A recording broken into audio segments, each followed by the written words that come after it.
je me suis marié et j'ai eu un enfant qui est mort à l'âge de 3 mois. C'était il y a une vingtaine d'années. Il a eu la mort subite du nouveau-né. Donc j'ai fait l'enterrement religieux normal. Et quand je suis sorti du cimetière, j'ai laissé éclater ma colère. Et j'ai dit plus jamais je rentre dans une église, plus jamais je prie, plus jamais je...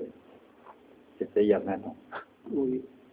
Et dernièrement, je suis arrivé sur la région de Béziers et j'ai fait la connaissance de Tariq. Et j'ai été en grande difficulté, on va dire, financière. Moi, je suis tout seul ici, un peu, on va dire, affective. Je connais personne. Et il m'a aidé. Et il m'a invité à venir à la mosquée.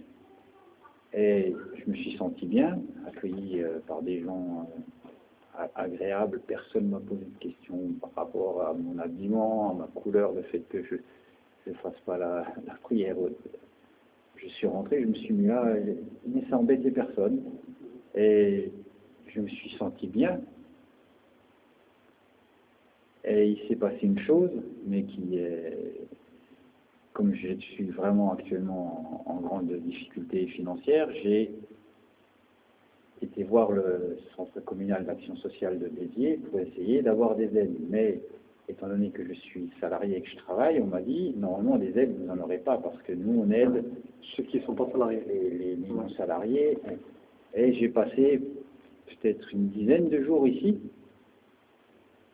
Et un soir, je me suis assis là, j'ai pris un Coran en français.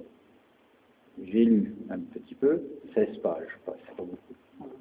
Et le lendemain, j'avais une réponse favorable de la mairie de Béziers qui m'envoie une aide au loyer de 200 € et des bons alimentaires. Et à l'ouverture du courrier, il y a quelque chose qui m'a pris. Et j'ai les larmes un peu, elles sont venues, et je me suis dit, ça m'a fait réfléchir, et je me suis dit que peut-être pendant ces 20 années où je me suis éloigné de Dieu, j'ai peut-être mal agi. C'était une réaction de jeune homme. J'avais 20 ans quand j'ai perdu mon enfant. J'étais un guerrier. Et je me suis dit que voilà, peut-être il est temps de faire la paix et de revenir sur une route plus agréable, plus adoucie, de ranger ma colère et continuer mon chemin.